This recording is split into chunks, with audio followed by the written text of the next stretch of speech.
Hello class.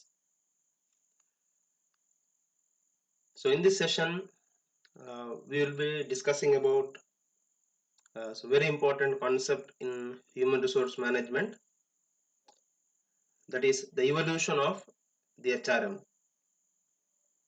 Means how the concept of HRM was developed from time to time. Now before the discussion, so the concept of the HRM should be very clear. First of all, so human resource management in a simple word, it's a process of acquiring, training, developing, as well as assessing the performance of individuals and retention and exit of employees from the organization. So all these areas are included in the HRM. Acquiring ಅಂದ್ರೆ ನಾವು recruitment ಅಥವಾ procurement ಅಂತ ಹೇಳ್ತೇವೆ. So employees ಅನ್ನು ನಾವು appoint ಮಾಡುವಂತದ್ದು.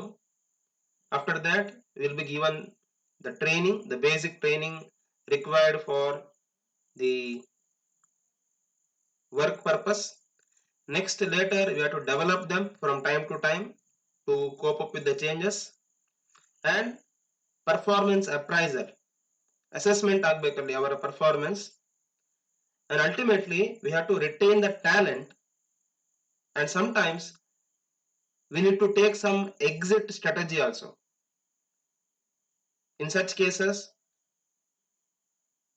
we have to go for retrenchment or redundancy anta helteve now. So all these areas are included. Now once we have a glance over the period before the revolution, or maybe we can say that the evolution of the HRM. So basically employees had no rights what now they are claiming with respect to working hours, or with respect to the minimum working conditions or wages or any other services, benefits and all. Next, not emphasis on working methods. So like they are treated as slaves, no job or wages surety. So that is a very fundamental issue the employees are failed, working class are failed. ಯಾವುದೇ ರೀತಿಯ ಒಂದು ಭದ್ರತೆ ಅಂತ ಇರಲಿಲ್ಲ ಅವರಿಗೆ, ಅದು ಕೆಲಸದಲ್ಲಾಗಿರ್ಬೋದು ಅಥವಾ ವೇತನದಲ್ಲಾಗಿರ್ಬೋದು. And employees were treated as servants. ಅಲ್ಲಿ ಎಂಪ್ಲಾಯರ್ ಒಂದು ರೀತಿಯ ನಾವು ಬಾಸ್ ಸರ್ವೆಂಟ್ ರಿಲೇಶನ್ಶಿಪ್ ಹೇಗಿತ್ತು, ಅಥವಾ ಒಂದು ರೀತಿಯ ಅಲ್ಲಿ ಅವರನ್ನು ಸ್ಲೇವರಿಯಾಗಿ, ಗುಲಾಮರಾಗಿ ಅವರನ್ನು ನೋಡ್ಕೊಳ್ತಾ ಇದ್ರು. And there is only one way communication, means decisions are ultimately taken by the employer or management. ಯಾವುದೇ ರೀತಿಯಲ್ಲಿ ಎಂಪ್ಲಾಯೀಸ್ಗೆ ಅವರ ಒಪಿನಿಯನ್ ಆಗಿರ್ಬೋದು ಅಥವಾ ಅವರೊಂದು ಅಭಿಪ್ರಾಯವನ್ನು ಅಲ್ಲಿ ಕೊಡುವ ಅವಶ್ಯಕತೆ ಅಲ್ಲಿ ಕೊಡ್ಲೇ ಇಲ್ಲ ಅವರು. and works under extremely unhygiene condition. For example, with respect to the women workers, there was no proper restroom or washrooms, or the working environment was not clean.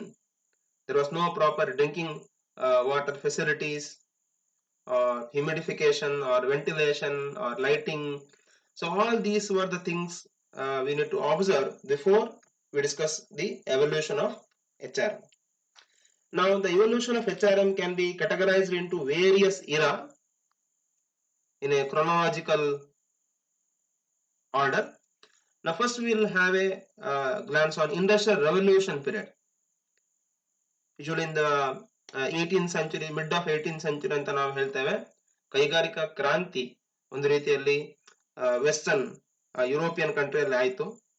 Next scientific management era.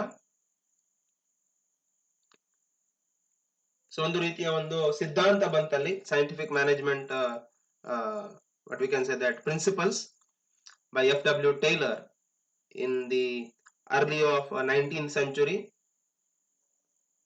So ವೈಜ್ಞಾನಿಕ ಸಿದ್ಧಾಂತ ಅಂತ ಹೇಳ್ತೇವೆ ನಾವಲ್ಲಿ. ಅದೇ ರೀತಿ along with the scientific management we had Fayol's principles of management also. Next, trade unionism is happened in India in the year of 1926. Next, human relations era was found in 19 around 30, and social movement era observed in 1935, like that. And behavioral science 1950 onwards, and finally the system approach and the recent developments. So briefly, the evolution we will discuss one by one. Now first one is industrial revolution. That was in the mid of 18th century, and then Western Europe as well as in the US. So large scale industries were started their production. In India, especially in the 20th century, in the industrial revolution was started. So the major observation of HRM development happened. Machines were brought out here. Technology was made very progress. And with respect to workers, actually they are treated as like a machine or like a slavers. So they are given the targets, and from government side also ಅಲ್ಲಿ ಯಾವುದೇ ರೀತಿಯ protection ಇರಲಿಲ್ಲ. So government did very little effort in protecting the interest of the workers, and we can see that there were no fixation of working hours, or already I think we discussed in that before the revolution condition. So all these were the condition were there before the revolution, so again I will not focus on that. Next, scientific management was developed by the very popular mechanical engineer as well as a management consultant Frederick Winslow Taylor in USA in the early of 1990s. So as a mechanic, he started his career and he observed various loopholes, and he developed the scientific management. And I think in 1910 he wrote a book on scientific management principles. So in that he focused on certain principles and what we can say that the methods. So the fundamental principles are very important. So use of the scientific methods in setting the work standards. Next, there should be scientific selection and placement of workers best suited for their task, as well as they should be given training. See, first time in the scientific management, this concept was came. Earlier, the decision was based on rule of thumb method. ಅಂದ್ರೆ ನಾವೊಂದು ರೀತಿ assumptions ಅಂತ ಹೇಳ್ತೇವೆ. And clear cut division of the work and responsibility between the management and workers were made, and harmonious relationship he focused. So his study focused on the physical characteristics of the human body as it responds to the routine and clearly defined jobs. And these are the some technique, I think the father of scientific management, F.W. Taylor, he brought out, like time study, motion study, the movement of the employees, differential wage system to reward the efficient workers, and mental revolution concept, cooperation between workers and management, science but not rule of thumb method, group harmony, method study, scientific selection. So all these are the contributions of the F.W. Taylor to the HRM, also we can link here. Next, in 1926, so there was a need of formation of union was came. So Trade Union Act was passed in India to protect the interest of the workers, especially women's and child. So when union was formed, so they fought against the various issues, working hours ಆಗಿರ್ಬೋದು ಅಥವಾ working conditions ಆಗಿರ್ಬೋದು, payment of wages ಆಗಿರ್ಬೋದು, ಅಥವಾ ಬೇರೆ ಬೇರೆ ವಿಷಯಗಳ ಬಗ್ಗೆ ಅಲ್ಲಿ ಟ್ರೇಡ್ ಯೂನಿಯನ್ ಮುಖಾಂತರ ಅವರು ಬಾರ್ಗೇನ್ ಮಾಡ್ಲಿಕ್ಕೆ ಸ್ಟಾರ್ಟ್ ಮಾಡಿದ್ರು. ಸೊ ಕಲೆಕ್ಟಿವ್ ಬಾರ್ಗೇನ್ ಆಗಿರ್ಬೋದು, ಗ್ರೀವಿಯನ್ಸ್ ರಿಡ್ರೆಸಲ್ ಆಗಿರ್ಬೋದು, and when issues were not solved, I think they used the weapons of like strike, lockouts, all these things. Next development was human relation era. So 1910 ನಲ್ಲಿ ಈ scientific management ಅಲ್ಲಿ workers ಅನ್ನು ಅಲ್ಲಿ ಒಂದು ರೀತಿಯ machines ಆಗಿ treat ಮಾಡ್ತಾ ಇದ್ರು. even though there are various principles, but I think the relationship concept was not given much importance. So that's why human relation concept was focused here. A psychologist suggested that the use of psychology in all the functions, so that will able to understand the feelings and attitude and need of the workers. So especially to support that human relation concept, in 1924 to 1932, Hawthorne experiment was done by Elton Mayo, and he was known as father of human relation movement. So in the Western Electric Company, nearly for I think 8 years in 4 stages, he did the experiment with the 2 group of workers. ಅಲ್ಲಿ ಒಂದು group ಅನ್ನು ನಾವು control group ಅಂತ ಹೇಳ್ತೇವೆ, ಇನ್ನೊಂದು group ಅನ್ನು normal group ಅಂತ ಹೇಳ್ತೇವೆ, experiment group. So physical environment was changed and favorable attitude of workers and work team towards their work, and they started to fulfill the workers social and psychological needs, and workers can be motivated through job security and right to express their opinion on matters related to them. ಅಂದ್ರೆ ಅಲ್ಲಿ physical environment ಗಿಂತ they came to the conclusion that some other factors are affecting the workers productivity. So this is the result of the human relation movement.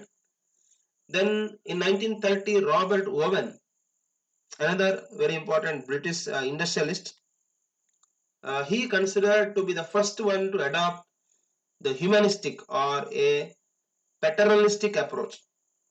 ಅಂದ್ರೆ ಒಂದು ರೀತಿಯಲ್ಲಿ employees ಅನ್ನು human being ತರ ಒಂದು ಕಾಣುವ ಒಂದು ಅಪ್ರೋಚ್ ಸೋಷಿಯಲ್ ಮೂವ್ಮೆಂಟ್ ಅಲ್ಲಿ ಬಂತು.